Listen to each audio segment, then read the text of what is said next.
province a été au centre des préoccupations du Premier ministre Ilunga Ilunkamba cette semaine qui s'achève. Le chef du gouvernement a particulièrement prêté une oreille attentive au Sankuru et au Haut-Uélé. Le mercredi 27 mai 2020, l'honorable Christophe Lutundula a conduit auprès du Premier ministre le caucus des élus nationaux du Sankuru.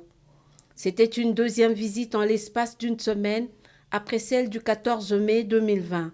Cette fois-ci, Ilunga Ilunkamba était entouré de plusieurs membres de son gouvernement concernés par les réponses concrètes à donner aux préoccupations de la population du Sankuru. Des réponses qui ont satisfait les élus du Sankuru, convaincus que l'équipe Ilunkamba s'occupe bien de cette province.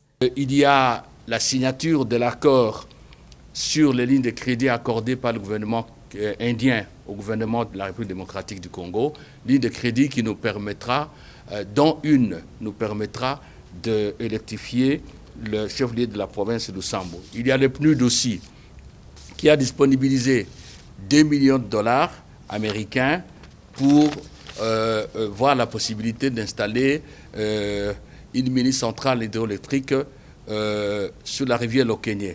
Nous pouvons aussi citer le budget de la République qui a prévu quelque chose pour les centrales solaires et hydroélectriques.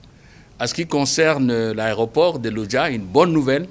Très prochainement, les travaux commencent et nous avons reçu toutes les assurances. Il y a des travaux de dragage et de balisage de la rivière Loubi qui verse ses eaux sur le Sankuru. Jeudi 28 mai 2020, le caucus des députés de la province du Haut-Uélé a également fait le déplacement de la primature sous la conduite de l'honorable Crispin Atamatabe. Une première visite et plusieurs points à l'ordre du jour. Les députés nationaux de la province du Haut-Uélé ont fait part au Premier ministre des préoccupations de la population de cette partie de la République, confrontée à des défis sécuritaires et économiques, notamment la présence des groupes armés étrangers. Des préoccupations bel et bien prises en compte par le gouvernement. L'honorable Keza Modrou, porte-parole du caucus, l'a dit au sortir des échanges avec le chef du gouvernement.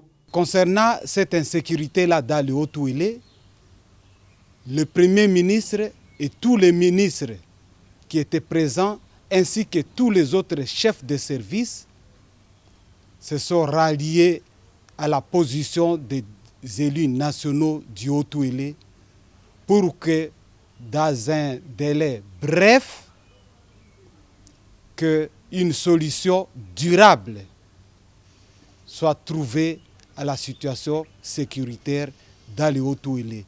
Le Premier ministre et toute son équipe nous ont rassuré que le Haut-Uélé verra d'ici là les retombées des rétrocessions dans nos 6 territoires et la population du Haut-Uélé va tout de suite là se considérer qu'elle n'était pas abandonnée et que ces problèmes étaient si bien connus au niveau du gouvernement central.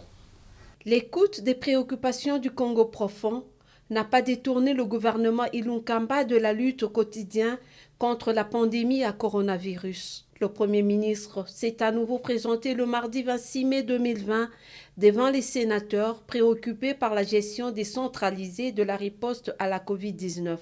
Dès la semaine prochaine, les tests diagnostiques et de dépistage seront décentralisés pour un diagnostic plus large dans le pays.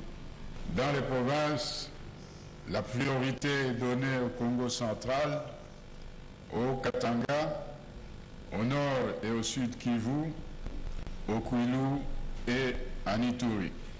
Autre préoccupation des honorables sénateurs, la problématique de la réouverture des écoles et universités. Une question à prendre au sérieux pour ne pas exposer les enfants à la maladie. Au moment où la courbe de la progression de la pandémie est encore ascendante dans les provinces infectées, la responsabilité nous oblige à observer la plus grande prudence. En ouvrant les écoles, nous devons en effet nous assurer que toutes les dispositions nécessaires sont prises pour éviter l'expansion de la maladie dans la frange la plus nombreuse de notre population, je veux évidemment parler de nos enfants à venir de notre pays. La semaine s'est terminée par le Conseil des ministres hebdomadaire en téléconférence.